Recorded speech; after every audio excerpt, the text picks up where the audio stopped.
All right, it is our Week 15 preview. We should mention yesterday's game was an absolute shit show as the Raiders win 63-21 over the Chargers of Los Angeles, costing Brandon Staley his job. I don't know if it was so much that the players quit on him, but I hope so, because that was abysmal what was put out there by the Chargers. It just feels like the Chargers quit in general. I think that could have been Vince Lombardi out there, and given everything that's gone on with the Chargers team this season, they were going to quit. But it was so clear that Brandon Staley was not getting the most out of his team.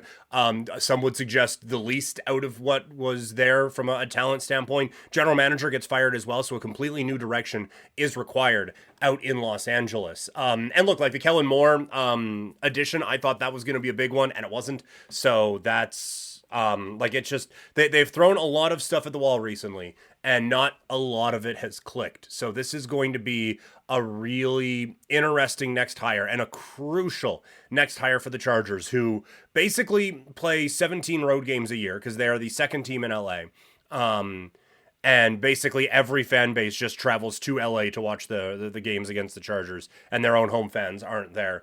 They have been incredibly mid for this entire time, and now like it is desperation time to take advantage of what appears to be a franchise quarterback. So it is it's quite the thing out there in LA right now. The joys of owning animals, hey? For those listening in podcast form, my hat is covered in pet hair, and I did not realize it until I hit record on here. So that's great. But like the Chargers, this was a move that needed to be made. Brandon Staley just so clearly had lost control of this thing a while ago. And a loss, giving up 63 points to a team that was shut out the week before, in a dome, by the way. That's an understated thing about 2 weeks ago, is that this wasn't a snow game or anything like that. Perfect conditions, everything was fine, and they still got shut out. And then they came out this week and just took the Chargers' lunch money. So a pathetic showing from the LA Chargers that had to lead to what happened today. All right, let's get into the football. Coming up on Saturday, it is Minnesota taking on the Cincinnati Bengals. Cincinnati minus 2.5 right now, with the total setting at 40.5. The Vikings will be turning to Nick Mullins in this game. Cincinnati is going with Browning, who has been fine since his return or not even return, since his debut a couple of weeks ago. The thing that concerns me about this game is the defensive side of things for Cincinnati. They're 25th in defensive EPA per play, 31st in defensive success rate. Their defense is ranked 25th in DVOA. Now, they've been able to survive the last couple of weeks, but I do think with Mullins for Minnesota, they're going to be able to, I'm not going to say push the ball or anything like that, but I do think they're going to be able to move the ball here with Jefferson apparently coming back. I do think they're going to be able to move the ball and keep this one close. So I'm going Minnesota plus 2.5, also going under 40.5 on this one. The middle game of the Saturday slate, Pittsburgh taking on the Indianapolis Colts. Indy favored by 1.5 with the total at 42. Indianapolis's defense has been giving up some points lately, so that's why this total is so high. But I'm going under on this one. Pittsburgh's offense is dreadful, and Indianapolis has hit a bit of a wall last week. I don't think Indy's going to be able to put up much for points against Pittsburgh, and I don't think Pittsburgh is going to be able to put up much points against anybody. So this one is a clear under to me in a monster game in the AFC, as these two teams battle for playoff positioning. That this is a crucial game on Saturday afternoon. Saturday evening, it is Denver taking on Detroit. The Lions favored by 4.5 with the total at 47.5. This game was made specifically to spite me, as these are both teams who I have been very slow in buying, and now you have on the Detroit side, it has kind of played out where like all of the holes that I said there were, both in the offense and specifically on the defense, are really being exposed. And on the Denver side of things, maybe not. I looked better at the beginning of the year, and now they are looking like a real football team, which is why I'm taking them plus 4.5 in this game. And I think you could honestly sprinkle a little bit on the money line. I think Denver, with the division up for grabs, this is a huge spot for them. I think Russell Wilson is going to be able to pick apart this secondary in Detroit. And I think a Denver defense that the stats don't look great, but that's because of the 70 points they gave up to Miami. Outside of that, and I know it sounds weird, but since that, they've actually been quite good. So I think Denver comes away with a win in this game. And that just really drives home what a huge loss that was for Green Bay a couple of weeks or last week on Monday Night Football, because they could be right there for a shot at the division coming up this week. Moving into Sunday, Kansas City taking on the Patriots. Chiefs favored by 7.5. I'm not going to spend a whole lot of time on this one. Kansas City is simply better than New England. The Patriots offense, while they picked up a win last Thursday, everything seems in shambles out in New England right now. I think that this will be you guys think we're done game for Patrick Mahomes and the Chiefs, and I think they put a beat down on one of the first rivals of the Patrick Mahomes era, the New England Patriots. The Jets taking on the Miami Dolphins. Dolphins favored by 9.5 in this game. The New York Jets defense has been putting up some numbers, right? Like they're second in defensive success rate, fourth in defensive EPA per play, third in defensive efficiency. This is a really, really good defense against the Miami team that had some struggles without Tyreek Hill on the field a week ago. I do think Miami does enough to win this game. So I'm going Miami minus 9.5. The reason I think they're going to do enough to cover the 9.5 is I don't think the Jets are going to be able to put up much for points. I think aside from frantic 2-minute drills, Miami's defense looked really good for 58 minutes of that game. I think they lock down here against the Jets offense that is nowhere near what the Titans can put up. And that's more of a shot against the Jets than it is anything against the Titans. So I do think Miami covers 9.5 in this spot. Chicago taking on Cleveland. Interesting matchup for me. You have a Chicago team that I think is starting to produce a little bit better offensively as of late. I do really think that they are starting to put a few things together. And now part of that was last week against a Detroit secondary that's not that good. And now you're going up against the best defense in the league when it comes to EPA per play and success rate. They are the toughest team to throw against in the National Football League. And so because of that, I think that they'll be able to... I think they'll be able to shut down what Chicago's looking to do, and I think Cleveland comes away with a win of at least 3 points. So I think the Browns, in again a huge spot in the AFC, come away with a win and a cover of minus 2.5.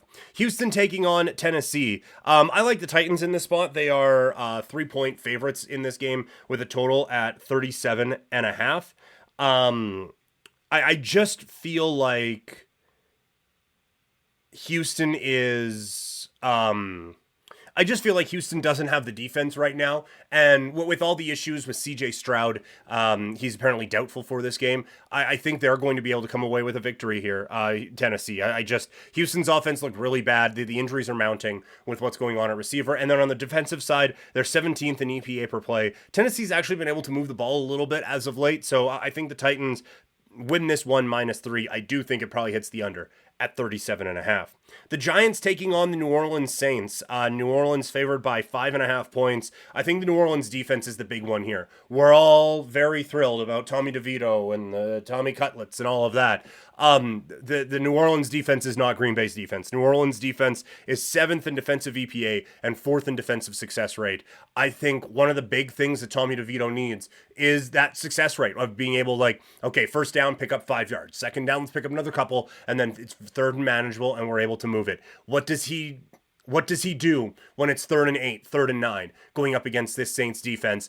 I don't think it's going to be kind. I think this is the Giants come back down to earth. I like the Saints to cover in this one, minus 5.5. And you know what?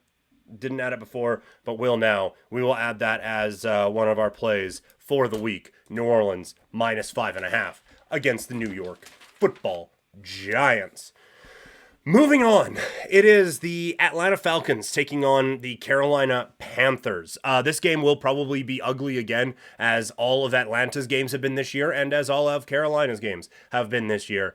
The thing that I think stands out in this matchup is Atlanta's defense. They are 8th in defensive EPA per play, 3rd in defensive success rate. I think they will be able to come up with some big stops. I don't think they let Carolina move the ball at all in this game. And so I think while Atlanta's offense doesn't do a ton, I think they do enough to cover 3.5. Tampa Bay taking on the Green Bay Packers. The Packers offense has now started to move the ball a little bit. They're 8th in EPA per play, 7th in EPA per drop back, while Tampa Bay's defense has been a little suspect this year. They're 20th in defensive EPA per play, 17th in defensive efficiency, so they're okay. Tampa Bay has been able to move the ball pretty well, and you saw last week Tommy DeVito move the ball in this Green Bay on this Green Bay defense. They're 23rd in EPA per play. They are 28th in defensive efficiency. I think that holds them back. I like Tampa Bay in this spot here. We're gonna go Tampa Bay plus 3.5. That's gonna be another one that we click on that I forgot to put down. And honestly, probably see how the weekend goes, but maybe a bit of a little sprinkle on Tampa Bay plus 3.5 coming up here. Or not just plus 3.5, but Tampa Bay money line as well. San Francisco against Arizona. Not a lot needed for this one. San Francisco's the best team in the league. Arizona's one of the worst. I will take San Francisco minus $1 billion. San Francisco minus 12.5 is the number there. Washington taking on the LA Rams. The Rams favored by 6.5, coming off of their wild game against Baltimore. The total is at 50.5. I think this one goes under that. I don't think Washington's offense has the capabilities right now of putting up those kind of numbers, but the Rams offense is legit. 9th in EPA per play, 6th in rush EPA, 5th in the league in success rate on the run. They're 9th in offensive efficiency against a Washington defense that was struggling, and then they traded away their 2 best players. So now they are 32nd in defensive EPA per play, 32nd in EPA per dropback. They are 32nd in defensive efficiency. I think the Rams light them up. So I will go Rams minus 6.5, and that is going to be one that we click on. One of the marquee matchups of the day, and honestly surprised it wasn't flexed. Dallas taking on Buffalo. You got the Bills favored by 2. The total is at 50.5. These are the two darlings right now, coming off of, like we said, these two teams have had 2 of the best wins of the season in the last couple of weeks. Buffalo with their win over Kansas City, and then Baltimore with a dominant win, Dallas with a dominant win over Philadelphia. The thing that I think separates these two teams right now, because both offenses are great. Dallas is 6th in offensive efficiency. Buffalo is 3rd.